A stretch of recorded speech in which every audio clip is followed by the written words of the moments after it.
이 시간은 주는 귀한 보배라는 제목으로 하나님의 말씀을 대언하고자 합니다. 제가 몇 년 전에 인왕산으로 몇 분들과 함께 야간 산행을 한 적이 있습니다. 그 야간 산행이 정말 아름답더라고요.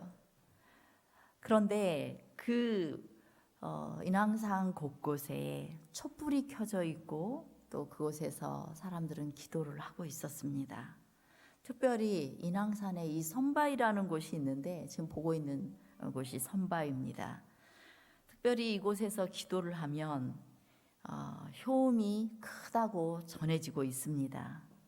이곳에서 무속인들은 합격이나 취업, 승진 이런 것들을 위해서 기도하면 소문이 아주 잘 열리는 그런 곳이라는 겁니다.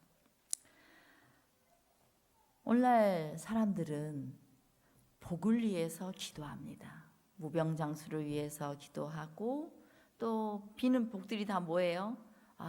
이번에 어떻게 그 땅을 잘 팔아서 어떻게 하게 해주십시오.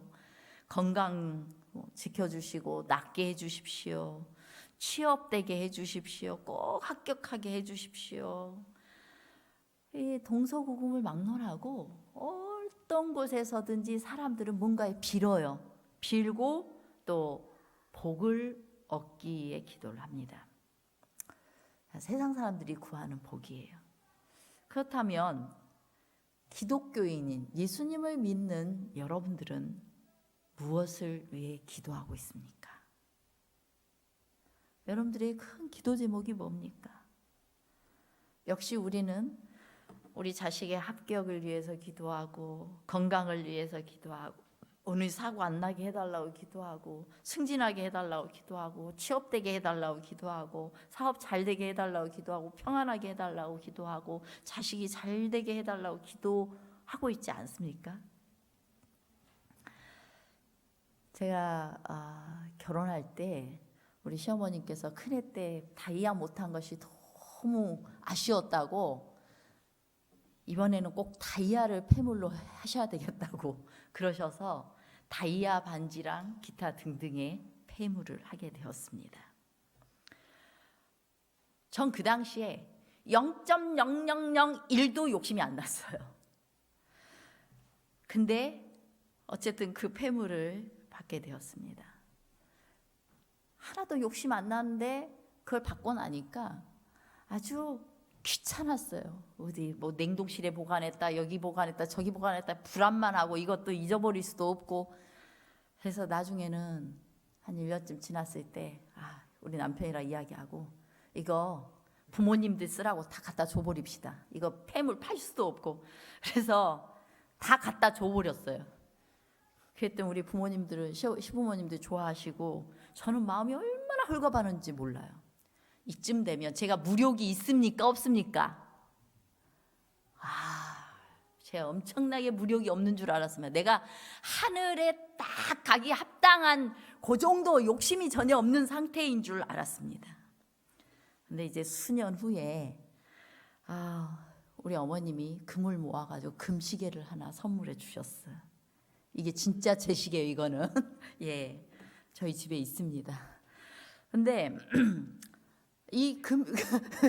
제가 가지고 있는 제일 좋은 거예요.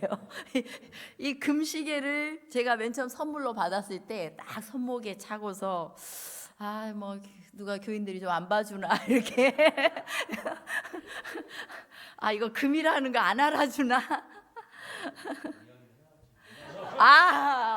무력이 없으셔서 지금 김 장장로님은 금이 뭔지도 몰라요 지금. 예. 은근히 자랑하고 싶어지더라고요. 제 마음속에 허영심, 그리고 이 땅에서 나는 무력이 없다라고 생각했는데 뭔가를 하나 갖게 되었을 때 그 기분 좋음, 자랑하고 싶은 마음, 이런 것들이 제 마음에 많이 있다는 걸 알게 되었어요.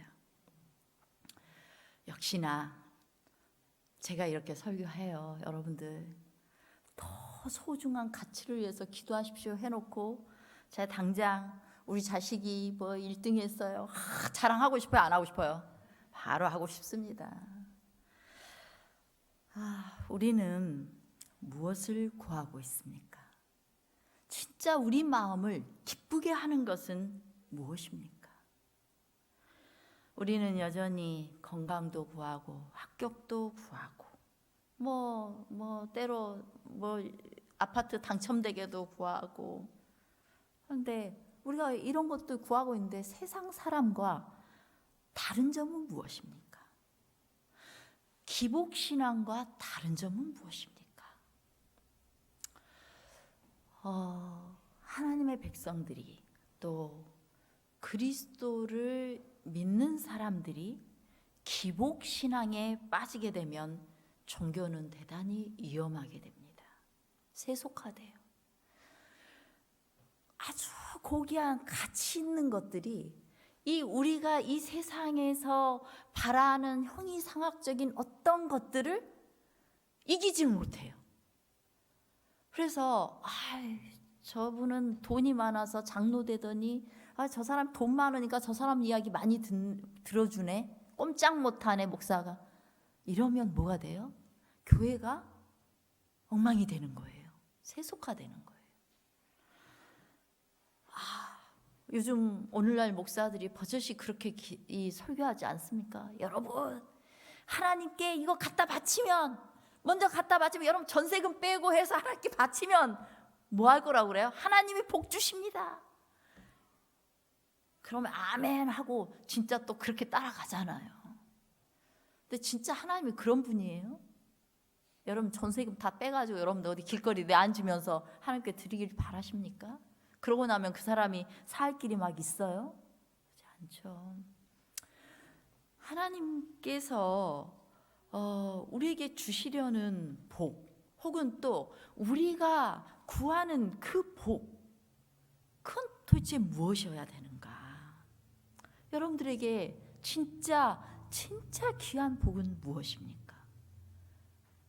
이 복은 다른 말로 말하면 여러분들이 진짜 가치 있게 여기는 보배로운 것은 무엇입니까? 성경은 우리에게 예수님이 보배라고 말합니다. 베드로전서 2장 4절입니다. 사람에게 버림바가 되었으나 하나님께서는 택하심을 입은 보배로운 산돌이신 예수에게 나와. 네, 사람들의 눈에는 아무런 가치가 없어 보이지만 예수님이 보배라고 말씀하세요. 사도 바울은 예수님을 만나고서 인생 망친 사람입니까? 복 받은 사람입니까? 네? 사도 바울은 인생 망친 사람이에요? 복 받은 사람이에요? 정말 복 받았어요? 아니, 복은 받았다는 게 그 사람이 원래 가지고 있던 명예, 그 다음에 그의 지식, 그리고 또 존경받던 거, 재물, 건강, 뭐든 다 누릴 수 있었어요. 그런데 예수님 만나고 나서 당한 건 뭐예요? 매 맞고 핍박당하고 어디 가서 쫓겨나고, 그리고 또 그가 이 안 해도 될 뭐 하면서 살았어요? 천막 깁는 일을 하면서 살았어요. 몸 쓰는 일 하면서 살았어요. 나중에 죽을 때는 어떻게 죽었어요? 아주 명예롭게 죽었습니까? 목베임 당해서 죽었어요. 참수형 당했습니다. 복 많은 사람이죠. 아니에요. 세상의 눈으로 볼 때, 기복신앙적인 측면에서 볼 때 사도 바울은 완전히 예수 만나서 인생 끝장난 사람이에요. 그런데 그가 이렇게 말합니다. 고린도후서 4장 5절로 7절입니다. 우리가 우리를 전파하는 것이 아니라 오직 그리스도 예수의 주 되신 것과 또 예수를 위하여 우리가 너희의 종 된 것을 전파함이라. 어두운 데서 빛이 비추리라 하시던 그 하나님께서 예수 그리스도의 얼굴에 있는 하나님의 영광을 아는 빛을 우리 마음에 비추셨느니라. 우리가 이 보배를 질그릇에 가졌으니 이는 능력의 심히 큰 것이 하나님께 있고 우리에게 있지 아니함을 알게 하려 함이라. 사도 바울이 사울일 때 이스라엘 백성 아니 하나님 믿는 그리스도인들을 핍박하고 거기에 미쳐 있었어요. 그랬을 때 그는 아주 옳은 일, 정의로운 일을 하는 빛 가운데 있는 줄 알았습니다. 그런데 그가 예수님을 만나게 되고 자신이 얼마나 예수님께 큰 죄인으로 살았는지, 무슨 짓을 했는지를 알게 된 순간, 예수 그리스도가 내 자신의 삶에 쫙 들어온 그 순간, 자기가 가지고 누리고 있던 모든 것들이 아무것도 아닌 그때 똥처럼 느껴진 거예요. 모든 걸 배설물로 여기노라라고 그는 고백합니다. 본인이 자랑했던 내가 젊은 나이에 뭐가 되었고, 내가 또 이 정도 재물을 가졌고, 사람들이 쫙 하면 나한테 나 무서워서 그냥 두려워하면서 머리 숙이고, 이런 것에 거들먹거리던 자신의 모든 모습들이 너무나 추한 똥 같은 인생 산 것처럼 느껴진 거예요. 그래서 그거 다 버리고 이 보배, 누구예요? 보배는 예수님이라고 했죠. 이 보배를 자기같이 형편없는 질그릇에 가졌으니 그가 오직 평생 하는 일이 뭐예요? 그리스도 예수의 주 되신 것과 예수님을 위하여 자기의 종된 것을 전파하는 것.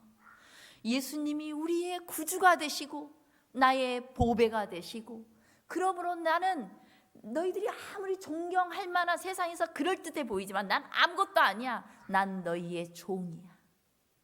내가 예수님을 위해서라면 내가 기꺼이 나의 자존심 이런 거 다 상관없어. 그냥 너희의 종의 자리에 서서 너희를 섬기고 예수님을 전파한다라고 고백하고 있어요.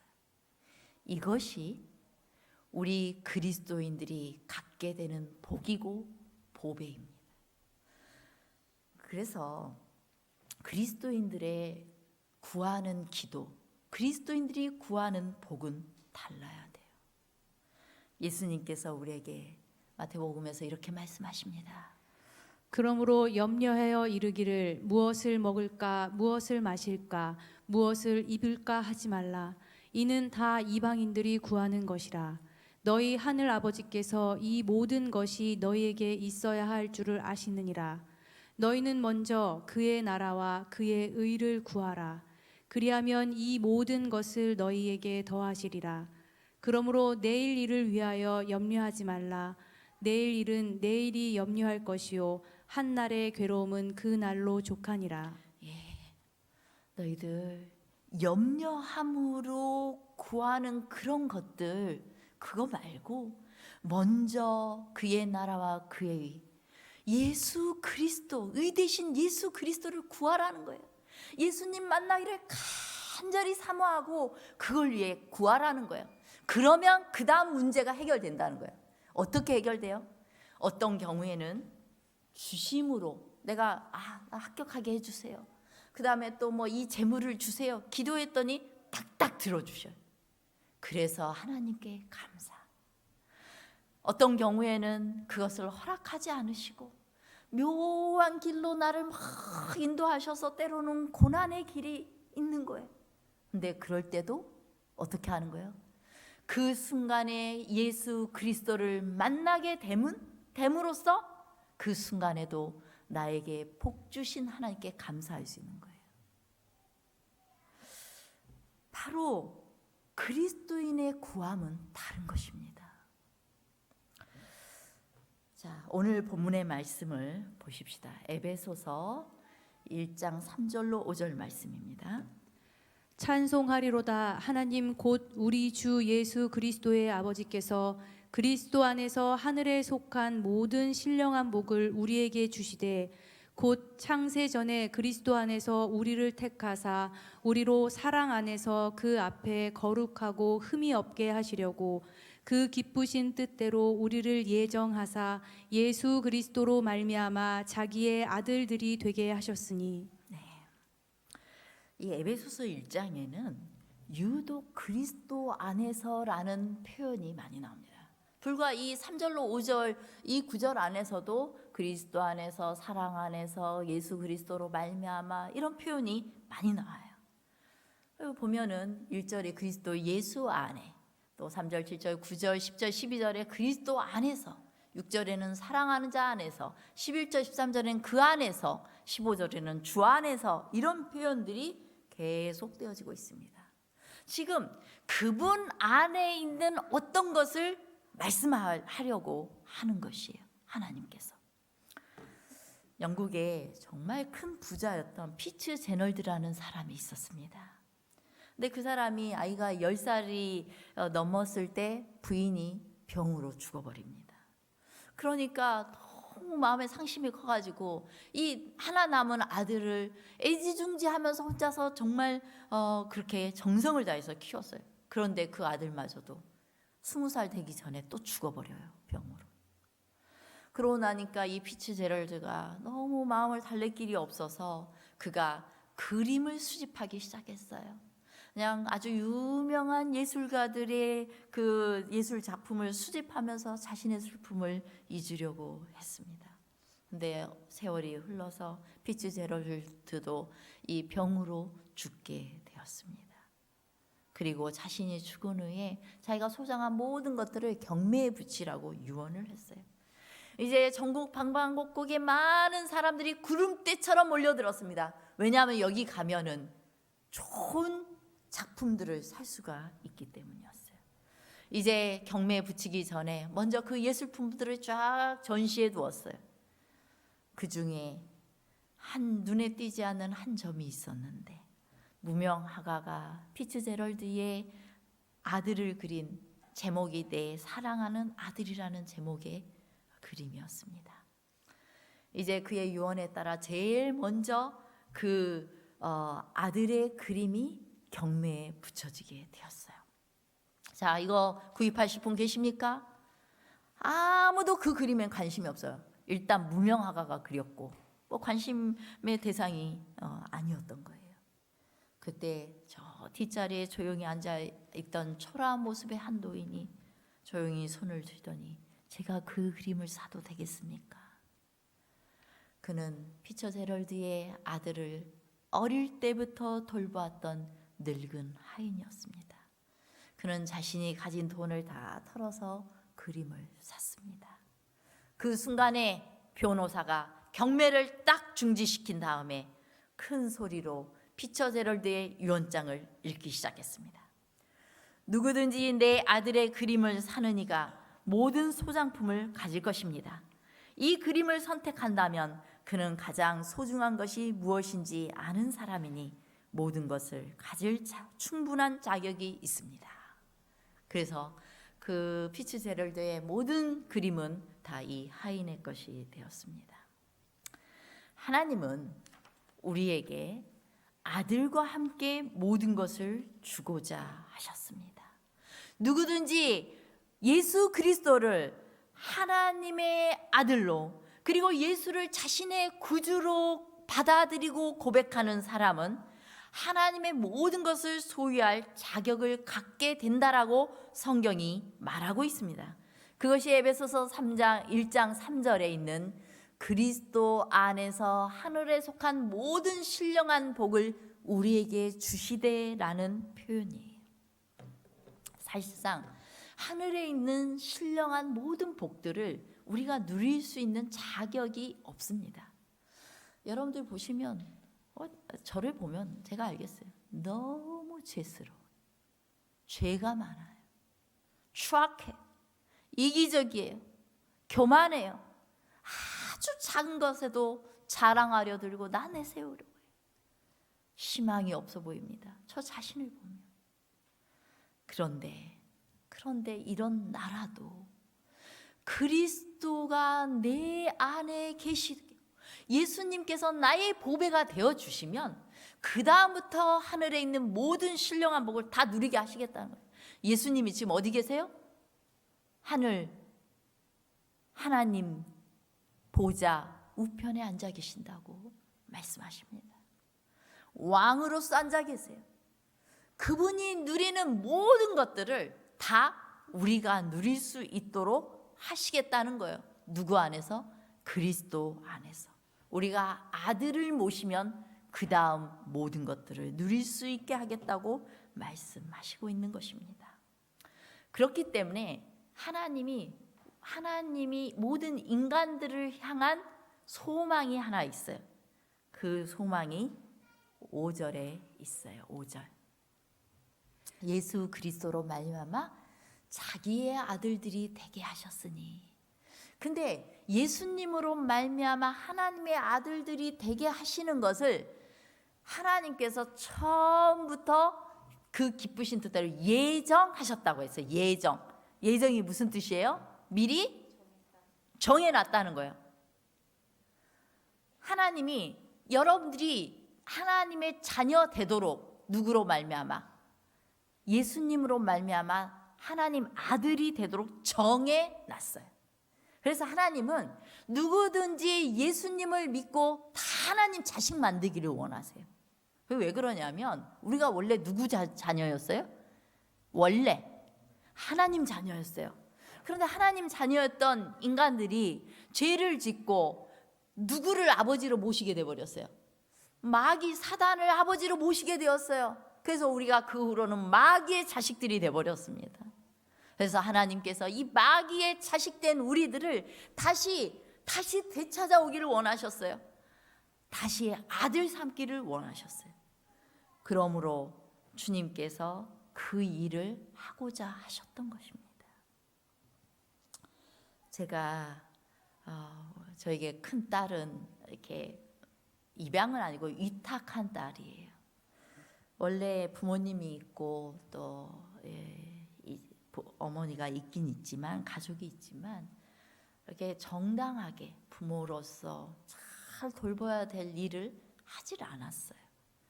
그래서 어느 날 동성학교에 다니고 있던 이 아이가 우연히 거기 이제 학교에다 맡겨놓고 돌보지를 않아서 학교에서 부모가 되어주실 분 찾습니다 라는 글을 재림마을에 올렸습니다.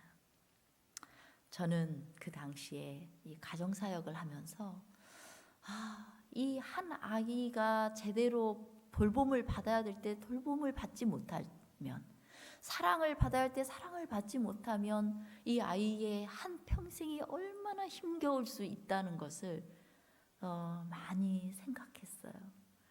그래서 어떤 부모가 아이를 함부로 대하고 함부로 막 아이에게 화내고 윽박지르고 이런 모습만 봐도 제 마음속에 막 의문이 생겼어요. 저런 권리를 부모에게 주지 않았는데 이 아이가 잘못될 것 같은 거예요. 그런 상황이었기 때문에 이제 저희 가족이 함께 의논을 하고 우리 이 아이를 만나게 되었습니다. 처음 우리 딸을 만나게 되었을 때 이 아이를 보고 저희 남편과 제가 하는 생각은 딱 한 가지였어요. 이 아이가 다른 아이들이 누리는 것처럼 모든 것 다 누리게 해주고 싶다. 챙겨주고 또 사랑 주어서 이 아이가 좀 더 당당하게 이 세상을 살아가게 하고, 그리고 이 세상에서 정말 유익한 그런 존재, 그리고 행복한 존재로 살게 하고 싶다. 요거 한 가지 바람이 있었어요. 그 순간 우리가 부모가 되기로 결심을 했습니다.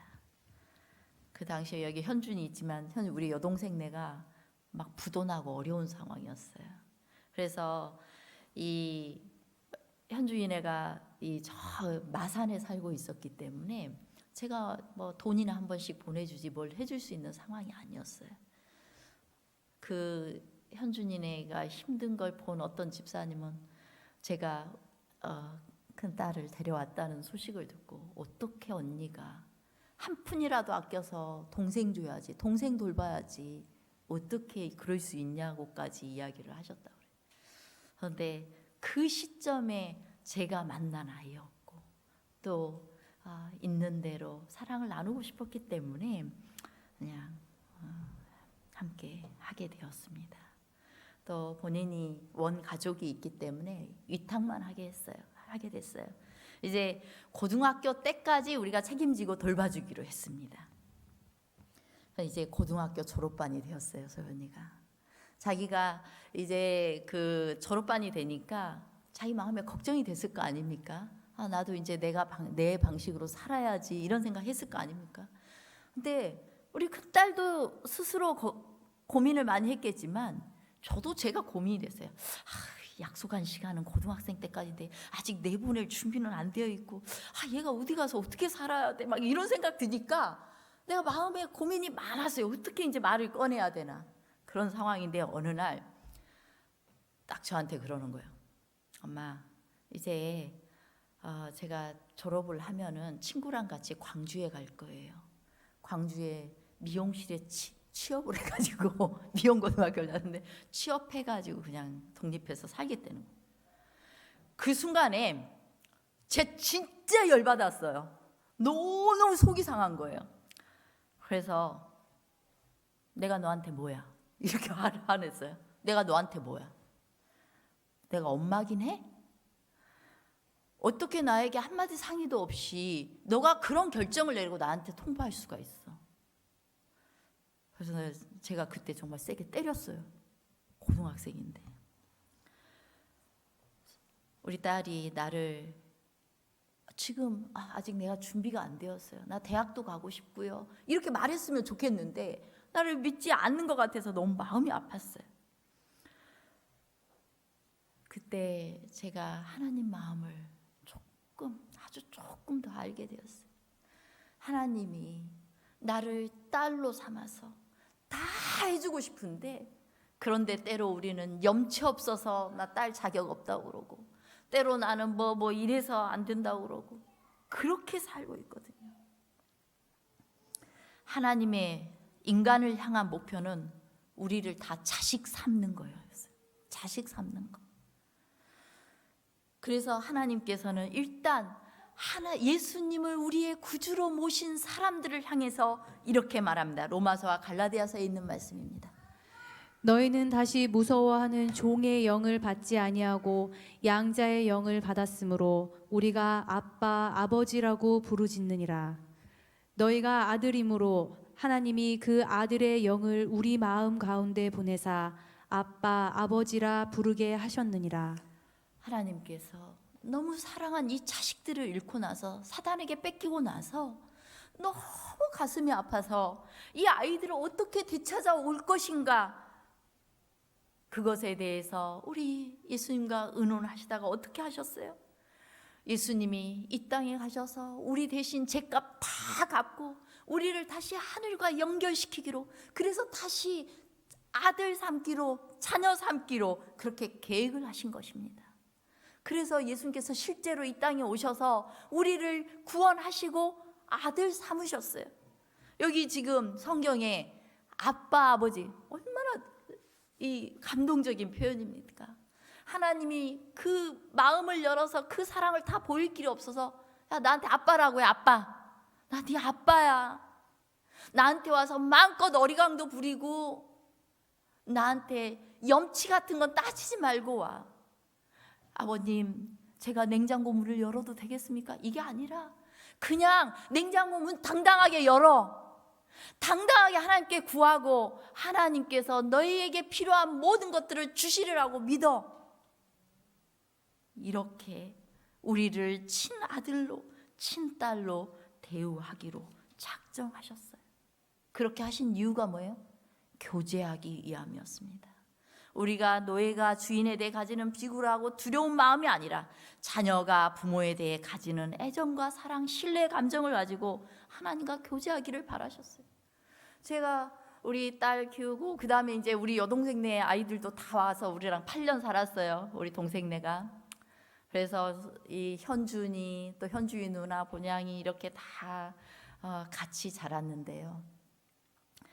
우리 예리에게 큰 복이 되었습니다. 예리가 혼자 자라서는 정말 자기중심적인 그런 성향의 아이로 자랐을 텐데 좀 더 남을 배려할 줄 알게 되었어요.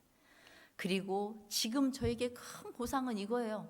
아이들이 어느 날 모여서 어린 시절 같이 있었던 이야기하고 뭐 그런 모습, 그 다음에 아빠가 그때 그랬고 엄마가 그랬고 뭐 이런 이야기 둘러서 이야기하면 그걸로 충분히 보상입니다. 행복해. 이렇게 다 잘 자라 있어서 행복합니다. 바로 우리 주님이 바라시는 것은 그냥 그거예요. 여러분이랑 같이 대화하셨으면 좋겠고, 교제했으면 좋겠고, 그냥 여러분의 아버지였으면 좋겠고, 우리 하나님이 바라시는 건 그것입니다. 그래서 하나님과의 우리가 하나님 감히 생각지도 못하는 그 높은 데 계신 분이신데, 그 높은 신령한 그 경지에 있는 어떤 부분을 우리가 깨닫고 알고 그것에 대해서 기뻐하고, 이거구나, 이런 교제를 나누기를 원하시는 거예요. 그것에 대해서 디모데전서 2장 4절에 말씀하십니다. 하나님은 모든 사람이 구원을 받으며 진리를 아는 데에 이르기를 원하시느니라. 아주 단순한 한 구절이지만 우리가 영원한 생명이 무엇인지, 구원이 무엇인지, 진리는 예수 그리스도를 가르쳐요. 예수 그리스도를 날마다 알아가는 그 기쁨 속에서 그 행복을 누리기를 원하시는 거예요. 옛날에는 내가 조금 나쁜 일 생각, 재수 들을 게 없네, 이렇게 했던 사람들이 예수님을 많이 알고 나면 어떻게 이야기해요? 하나님 감사합니다. 이것을 통해서 하나님께서 나를 어떻게 단련시키시고 어떻게 나를 하늘에 적합한 사람으로 꼴지어 가시는지 기대합니다. 감사합니다. 하나님이 저에게 허락하신 모든 것이 저에게 복이고 축복입니다. 감사합니다. 이런 교제를 계속 해 나가기를 원하시는 것입니다. 그러므로 주님께서는 이 땅에 더디 오시는 이유를 이렇게 말씀하세요. 베드로후서 3장 9절입니다. 주의 약속은 어떤 이들이 더디다고 생각하는 것 같이 더딘 것이 아니라 오직 주께서는 너희를 대하여 오래 참으사 아무도 멸망하지 아니하고 다 회개하기에 이르기를 원하시느니라.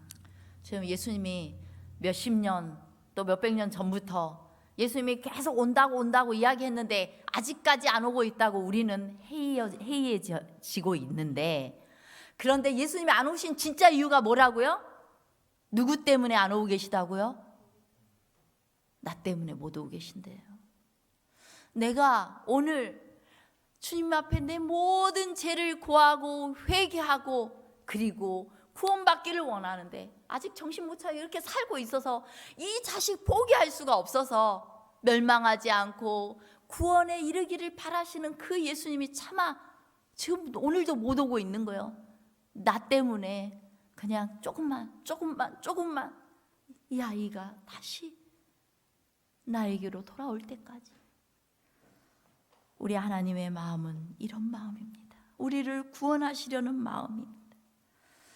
그러므로 우리 하나님은 진짜 우리 아빠세요. 진짜 우리 아빠세요. 시대의 소망인 113페이지에 이렇게 말씀하십니다. 요단강에서 예수에게 이는 내 사랑하는 아들이요 내 기뻐하는 자라고 하신 말씀은 인류에게 향하여 하신 말씀도 되는 것이다. 하나님께서는 우리의 대표자로서의 예수에게 말씀하신 것이다. 우리의 이 모든 죄와 연약함에도 불구하고 우리는 무가치한 자로서 버림을 받지는 않는다. 그는 사랑하시는 자 안에서 우리를 받으셨다. 그리스도에게 임한 그 영광은 우리에게 대한 하나님의 사랑의 보증이다. 그것은 기도의 능력, 곧 사람의 음성이 하나님의 귀에 상달되고 우리의 간구가 하늘 궁정에서 간합된다는 사실을 우리에게 말해준다.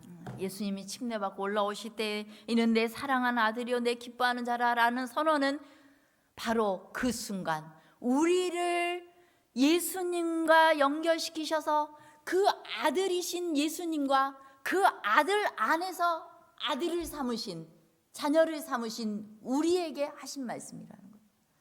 그분의 사랑하시는 자 안에서 우리를 받으신 것이었고, 그리고 그 순간 우리의 모든 기도, 사람의 음성이 하나님의 귀에 상달된다는 걸 이야기해 주고 싶으셨다는 거예요. 그러므로 여러분들이 단순히 막 내가 하나님께 뭘 요만큼 해주면 하나님이 나 이뻐해 줘가지고 뭘 줄 거 이렇게 생각지 마시고 담대하게 예수 그리스도를 의지하여 그리스도께 하나님께 나아가는 것입니다. 하나님이 우리를 받으셨기 때문인 것입니다. 그의 사랑은 사람을 둘러쌌고 가장 높은 하늘에까지 미쳤다라고 했는데, 우리가 죄 때문에 하늘과 분리되었었지만 그러나 그리스도로 말미암아 이제 그분의 사랑이 우리의 온 인생을 둘러싸고 있다는 거예요. 여러분들이 인지하건 못하건 간에 하나님의 사랑이 여전히 둘러싸고 있어요. 여러분들이 아이고 나 같은 놈은 하나님께 짐만 됩니다, 엄청 양심적이어 보이면서 염치 있어 보이면서 하나님 떠난 사람들이 있어요. 그 순간 하나님이 제일 속상해요. 그래도 하나님에게 제일 사랑스러운 자식은 염치 없이 그냥 막 나오는 사람이에요. 하나님 나 염치는 없는데요, 하나님이 약속하셨으니 그리스도로 말미암아 나를 구원해 주셨으니 감사합니다 하고 하나님께 나오는 자들이, 이제 하나님께서는 우리를 아들로 딸로 삼으셨어요. 아마 하나님의 아들과 딸이 된 우리에게 하나님이 또 한 가지 바라시는 게 있어요. 이 세상 모든 사람들을 향한 소망은 다 자식 삼기를 원했던 것이고, 그 다음에 하나님의 백성된 하나님의 사람들에게 바라시는 한 가지가 있는데, 그것이 에베소서 1장 4절에 있습니다.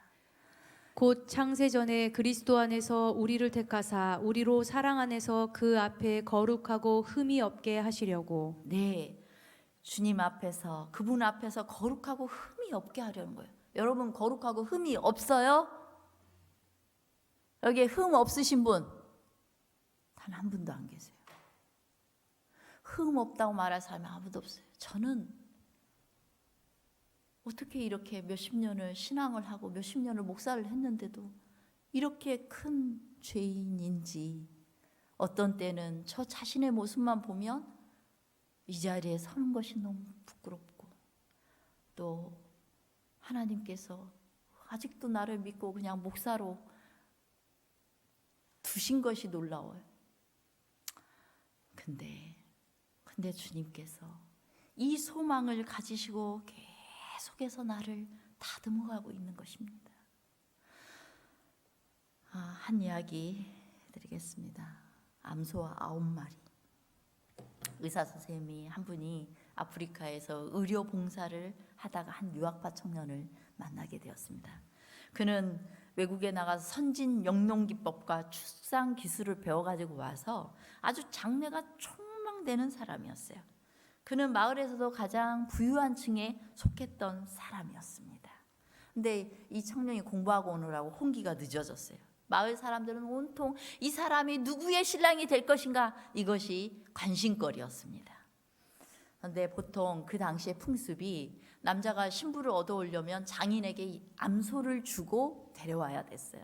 근데 신부의 그 훌륭한 가치만큼 암소를 주고 데려오면 되는 거였어요. 어떤 처녀들은 그냥 한 마리 염소에 이제 신부가 되기도 하고 그랬는데, 그 동네에서 제일 암소 많이 받은 사람이 3마리였어요. 3마리 받은 사람이 2명이 있었어요. 이제 이 사람은 도대체 누구에게 갈 것인가, 암소 몇 마리를 갖고 갈 것인가 다 관심의 대상이었는데, 어느 날 이 청년이 암소 9마리를 가지고 딱 동네 길을 가는 거예요. 그러니까 동네 사람들이 이 어마어마한 처녀를 데려오려고 하나 보다. 그래서 막 다 따라갔어요. 다 따라갔는데 이 청년이 간 곳은 그 동네에서 가장 가난한 집, 한 노인의 집에 도착했습니다. 그래서 그 집 딸에게 청혼을 했어요. 그 집 딸은 말라깽이에다가 멋없이 키만 멀대처럼 컸습니다. 그리고 그의 모습은 꼭 병든 것처럼 볼품이 없었어요. 그래서 사람들이 너무 의외의 일이어서 저 처녀가 뭔가 마법을 건 게 틀림없어. 마법, 아주 요망스러운 애야. 이렇게 수군댔어요. 그런데 이제 이 의사 선생님은 다시 본국으로 돌아갔다가 어느 날 수년이 지나서 휴가를 내서 아프리카에 그 청년은 큰 기업가가 되어 있었습니다. 그 청년이 의사를 집으로 초청했어요. 그래서 이제 어서 오십시오 하고 부인을 딱 소개하는데, 그 부인이 옛날 그 결혼할 때 봤던 그 처자가 아닌 거예요. 너무 아름답고 우아한 여인이 부인인 거예요. 그래서 의사는 속으로 생각했어요. 이 사람이 그 말라깽이 처녀는 바로 이혼하고 새로운 아내를 맞았구만, 이렇게 생각을 했어요. 그랬더니 이 청년이 말해요. 선생님, 저 사람이 그때 그 병약했던 처녀입니다. 아니, 그게 정말이에요?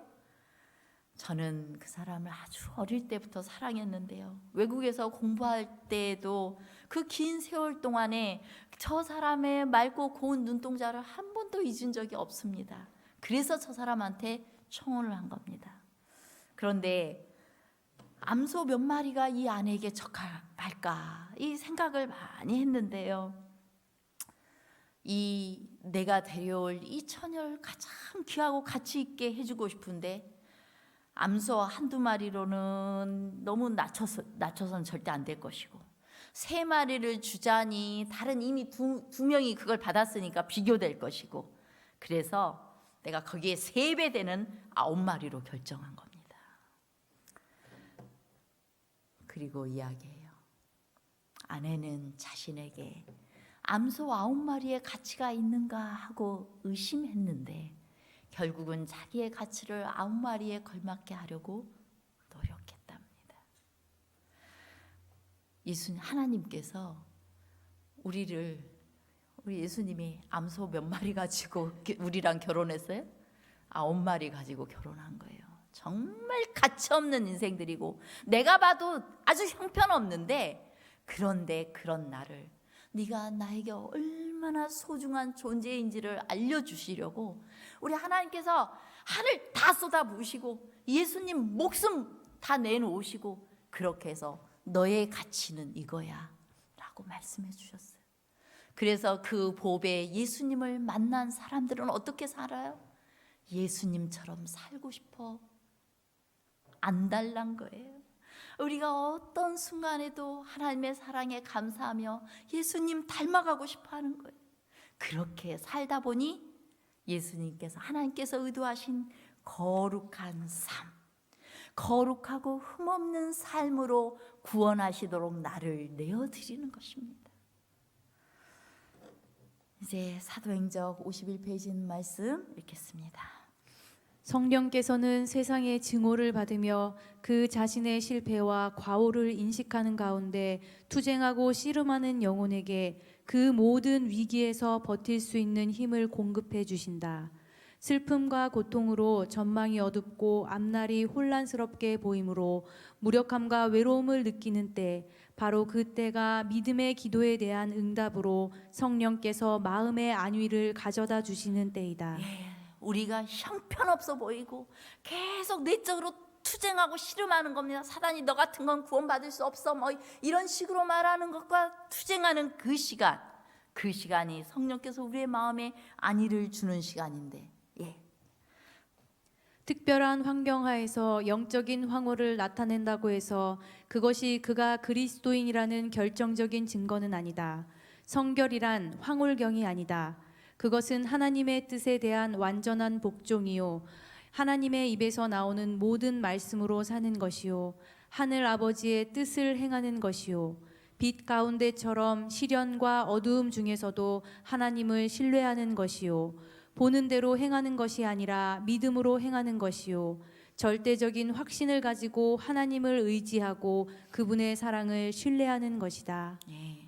성결이란 어느 날 내가 막 하나님 말씀 읽고 해서 막 기분이 좋아가지고 하나님 막 가까이 있는 것 같아. 그때 성결의 상태가 아니라는 거예요.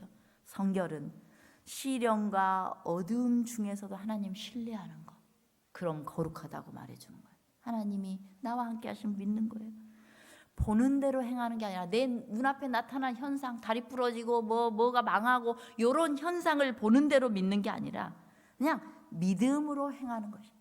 그 너머에 있는 하나님이 주시는 축복들을 믿음으로 감사하면 그것이 성결이라는 거예요. 절대적인 확신을 가지고 그분의 사랑을 신뢰하는 것, 그것이 성결이라는 것입니다. 여러분, 하나님이 주시고자 하는 거룩함은 바로 이런 것들이에요. 제가 마지막으로 한 말씀만 더 읽고 마치겠습니다. 제가 이번 주 월요일 날 여러분에게 말씀을 올려드렸던 말씀이에요. 그리스도의 마음과 품성과 인격에 있는 말씀입니다. 바른 행실을 하고 있다는 의식은 질병에 걸린 신체와 마음에는 최고의 약이다. 그것을 받는 자들에게 머무는 하나님의 특별한 축복은 건강과 능력이다. 마음이 하나님 안에서 안정되고 만족해하는 사람은 건강의 고속도로를 달리고 있다. 주님의 눈이 우리를 주목하고 있으며 그분의 귀가 우리의 기도를 들으시기 위해 열려 있다는 의식은 참으로 만족을 가져다 준다. 영혼의 모든 비밀을 믿고 털어놓을 수 있는 결코 실패함이 없는 친구가 있음을 아는 것은 말로 표현할 수 없는 행복이다. 자, 여기에서 행복할 수 있는 아주 좋은 비결 나와 있어요. 여러분 건강을 위해서 기도하시죠. 나 어디가 아파요. 어디가 아픈데 하나님 허리 좀 낫게 해주세요. 이렇게 기도하거든요. 허리만 나으면 다 될 것 같아. 그게 그야말로 기복신앙. 교회 가서 기도했더니 나았더라. 그거 말고요. 그거 말고 보다 근본적으로 내 말을 다 들어주는 분이 나와 함께 계시다. 나를 어떤 순간에도 우리 예수님께서 나를 주목해보고 계신다. 하나님이 나와 함께 하신다. 내가 마음이 답답하지만 내 모든 것을 다 예수님께 이야기하면 예수님이 다 아신다. 괜찮아라고 말씀해 주신다.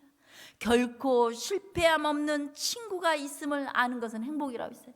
그래서 내가 고통스럽고 아프지만 예수님, 그 예수님을 만나서 그분과 교제하면서 그 속에서 기쁨과 행복을 누리고, 그리고 그분 안에서 예수님이 좋아하시기 때문에 그때부터 나누는 거예요. 누군가를 위해서 몰래 착한 일도 하고 봉사도 하고, 그 다음에 내 이기심 내려놓고, 내가 그거 갖고 싶었는데 그냥 내어놓고, 이런 일들을 하게 되었을 때 그 의식을 우리가 하게 되면 그 다음에 뭐라고요? 질병에 걸린 신체와 마음은 최고의 약이다. 건강해져 버리는 거예요. 곧 거꾸로 가는, 예수님을, 보배이신 예수님을 모시면 이 모든 것을 더 하시는 것이지, 그 모든 것을 받으면 복 받는 게 아니라는 거예요. 보배 예수님을 여러분 마음에 모시고 신령한 복을 누리시며 그 외에 덤으로 누리는 현세의 모든 축복들까지 다 누리게 되시기를 간절히 바라겠습니다.